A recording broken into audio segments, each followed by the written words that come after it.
নমস্কার বন্ধুরা, অতসী সহজ রান্নাঘরে আরও একটা নতুন রেসিপিতে সবাইকে স্বাগত। আজকের আমি তোমাদের সাথে শেয়ার করব দই পরোটার রেসিপি। এটা বানানো ভীষণই সহজ আর খেতে খুবই ভালো হয়। আশা করি আজকের ভিডিওটা তোমাদের ভালো লাগবে। যদি ভালো লাগে তাহলে অবশ্যই একটা লাইক করে দেবে। দেখে নেওয়া যাক আজকের আমার এই সহজ রেসিপিটি। প্রথমে আমি একটা মিক্সিং বোল নিয়েছি, তাতে আমি দিয়ে দেবো 1 কাপ টক দই। দইয়ের সাথে কিছু উপকরণ মেশাতে হবে। এখন আমি দিয়ে দেবো খুব সামান্য পরিমাণ লবণ, আর দিয়ে দেবো খুব সামান্য পরিমাণ বেকিং সোডা, 1 চামচ বেকিং পাউডার, আর দিয়ে দেবো 2 চামচ চিনি। এই সব কিছু দিয়ে খুব ভালো করে দইটা ফেটিয়ে নিতে হবে। একটা চামচ দিয়ে দইটা খুব ভালো করে আমি ফেটিয়ে নিয়েছি। এখন আমি এক সাইডে রেখে দেবো। আরও একটা আমি পাত্র নিয়েছি, তাতে আমি দিয়ে দেবো 1 কাপ আটা, আর দিয়ে দেবো 1 কাপ ময়দা। খুব সামান্য পরিমাণ লবণ আমি দিয়ে দিয়েছি।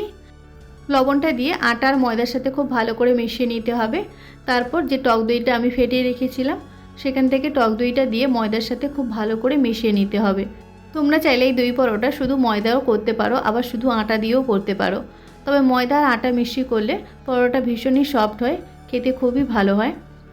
দইটা দিয়ে খুব ভালো করে ময়দার সাথে মিশিয়ে নিতে হবে।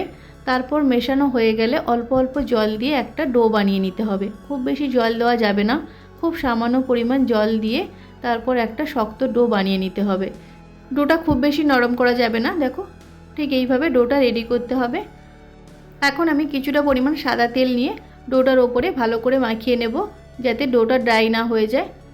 এখন আমি 30 মিনিটের জন্য ডোটা রেস্টে রেখে দেবো। 30 মিনিট পর তারপর আমি দেখাচ্ছি। দেখো ডোটা কতটা সফট হয়েছে। এখন আমি আবারও খুব ভালো করে ডোটা একটু মেখে নেব। তারপর আমি লেচি কেটে নেব।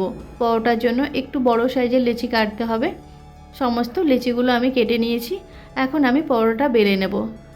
সামান্য পরিমাণ আমি একটু আটা ছিটিয়ে দিয়েছি। তারপর পরোটাটা বেলে নিতে হবে। খুব বেশি মোটা বা খুব বেশি পাতলা করব না। পরোটা আমি বেলে নিয়েছি। এখন আমি ওপর থেকে কিছুটা পরিমাণ কালো জিরে দিয়ে দেব, আর দিয়ে দেব খুব সামান্য পরিমাণ গ্রেট করা গাজর, আর দিয়ে দেব ধনেপাতা। এই সব কিছু দিয়ে হালকাভাবে একটু আমি বেলে নেব, যাতে মশলাটা খুব ভালোভাবে সেট হয়ে যায়। এইভাবে সমস্ত পরোটাগুলো আমি বেলে নেব। এখন আমি ভাজার জন্য গ্যাসে আমি একটা তাওয়া বসিয়ে দিয়েছি, আর তাওয়াটা খুব ভালো করে আমি গরম করে নিয়েছি। তারপর পরোটা দিয়ে দু সাইড লাল লাল করে ভেজে নিতে হবে। খুব ভালো করে লাল লাল করে ভাজা হয়ে গেলে তারপর ওপর থেকে একটু বাটার দিয়ে দেব। গ্যাসের ফ্লেমটা লো টু মিডিয়াম ফ্লেমে রেখে পরোটাটা ভাজতে হবে। যখন এইভাবে লাল লালভাবে পরোটা সেঁকা হয়ে যাবে, তারপর ওপর থেকে বাটারটা দিয়ে দিতে হবে।